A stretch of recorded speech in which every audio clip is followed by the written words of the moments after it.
Hello everyone, कैसे हो आप सब। एक बार पुनः स्वागत है आप सभी का हमारे अपने YouTube channel A to Z biology classes पर।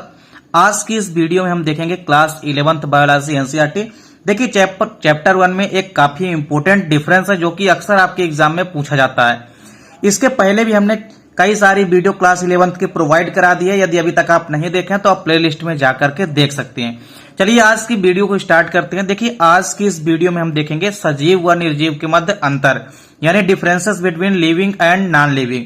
चलिए सबसे पहले यदि बात करते हैं लिविंग की, तो लिविंग की यदि बात करते हैं तो सभी के सभी जो सजीव होते हैं ये अपना भोजन स्वयं ग्रहण करते हैं, यानी स्वयं बनाते हैं।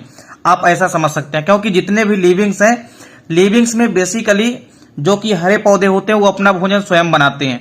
तो यहाँ पे क्या किया गया है कि यहाँ पे ये लिखा गया है कि सजीव जो होते हैं ये अपना भोजन स्वयं ग्रहण करते हैं। तो चाहे वो प्लांट होंगे चाहे वो एनिमल्स, ये अपने द्वारा भोजन को ग्रहण करेंगे। यदि निर्जीवों में बात की जाए तो इनमें भोजन ग्रहण करने की ऐसी किसी भी क्षमता का क्या होता है, अभाव होता है। दूसरा डिफरेंस क्या है कि सजीवों में गति पाई जाती है। देखिए सजीवों में बेसिकली गति पाई जाती है, मतलब लोकोमोशन, या आप ये कह सकते हैं कि मोटिलेशन, एक स्थान से दूसरे स्थान तक जाने के लिए इनमें कई सारे गमन अंग पाए जाते हैं जिसके कारण इनमें गति होती है। वहीं यदि नॉन लिविंग की बात करते हैं तो इनमें किसी प्रकार से गति यानी कि लोकोमोशन का क्या होता है, अभाव होता है। देखिए इसके बाद यदि बात करते हैं तीसरा डिफरेंस क्या है इनके मत, तो देखिए सजीवों की यदि बात करते हैं मतलब लिविंग की, तो इनमें प्रजनन की क्षमता पाई जाती है जिससे कि ये अपने ही समान प्राणियों को उत्पन्न कर सकते हैं।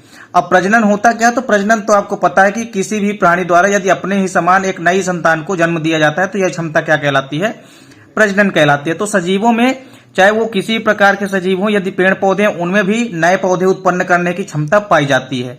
तो सजीवों का यह प्रमुख गुण है कि उनमें प्रजनन जो है पाया जाता है, यानी कि रिप्रोडक्शन पाया जाता है। इसके अलावा यदि निर्जीवों की बात करते हैं यानी कि नॉन लिविंग की, तो इनमें प्रजनन की क्षमता का पूर्णतया अभाव होता है। निर्जीवों में ऐसी किसी भी प्रकार की क्षमता नहीं पाई जाती है।